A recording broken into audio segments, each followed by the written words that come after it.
In this video, I'm going to show you the two different ways that I created these root shadows.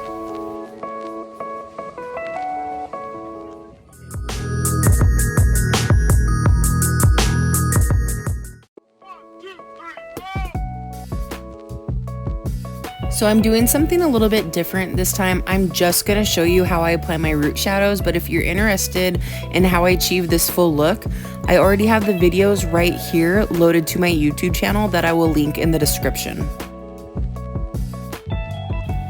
This is the formulation that I used to create this root shadow.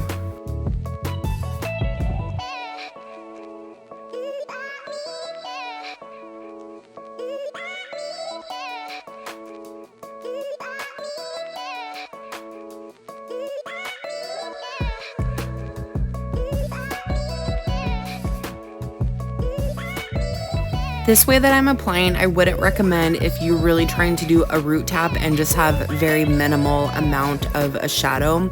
But here I'm just applying it right on her roots, and then I'm lifting her hair up so as it won't go into her midshaft, and I'm just massaging it into her scalp, and then it's gonna just kind of blend a little bit softly through her hair, but not super far because I'm holding her ends to prevent it from depositing too much color.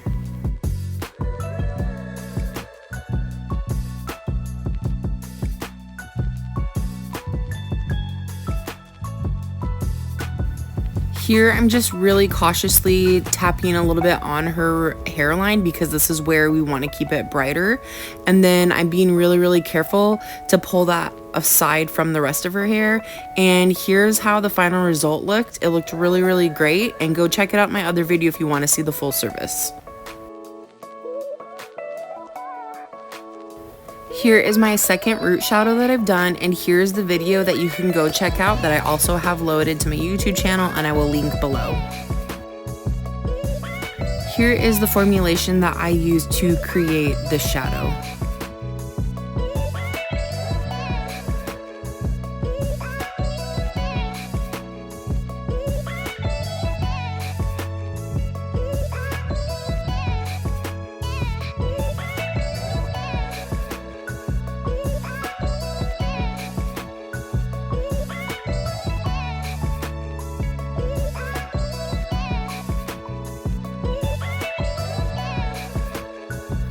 This is how I do my applications. Typically, I just swipe the color into the root area and then comb it down. I usually apply it a little bit further through the back because it just appears a little bit more natural that way. Kind of a teardrop shape where we keep it just minimal and just barely tap the roots in the front, and then we drop it down a little bit further in the back. And then once you do your sectioning, go ahead and comb through the ends just to make sure that it has a nice blend.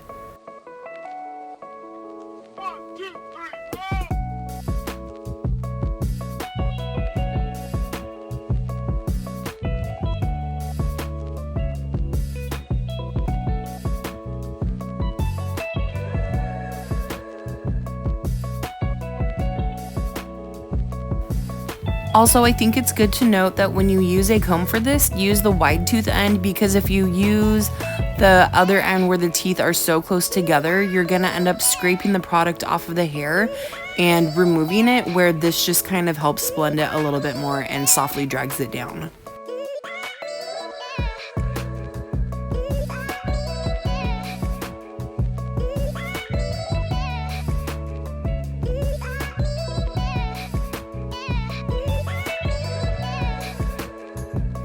Take note when I do this side, I'm not yet doing along the hairline. Leave probably an inch to an inch and a half of the hairline out of the sectioning that you're applying to before you get to the very end of your application.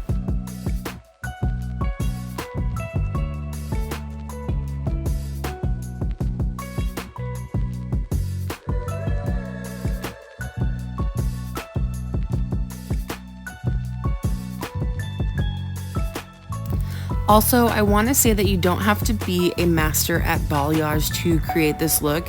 If you notice in her hair, we had done a partial foil, pretty heavy around her hairline and then also up at the top of her scalp.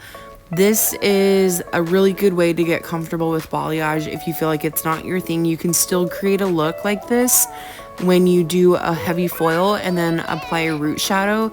You can still get the same effect of a balayage. Don't feel like if you can't get a balayage down and if you feel like it's not really your thing, you can still get the same look by doing it this way and applying a root shadow after doing a foil.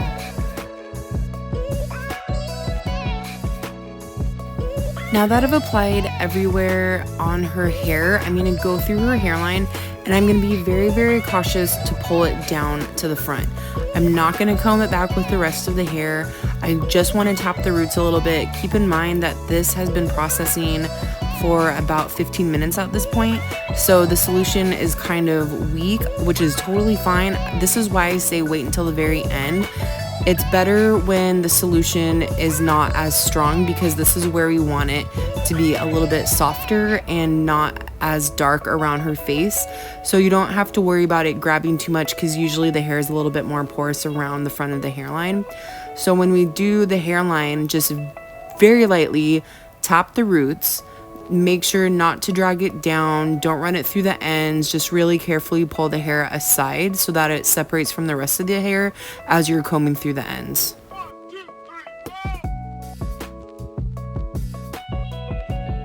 Now we're gonna go through and top her money piece. Again, this is where we want to keep it nice and bright, so you can see I'm just barely laying down a little bit of color and I'm just really softly tapping the roots. Be very, very cautious not to comb any of this through the ends.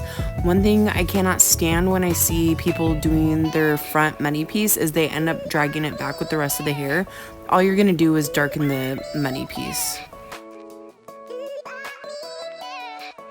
One little last thing that I like to do when I do my root shadows is to just take little sections and swipe the root shadow color through the ends. It's not really going to do a whole bunch, but what it's going to create is just some really nice ribbon effects of dimension through the hair. I just like it because people still want to see dimension even though they want to mostly be bright.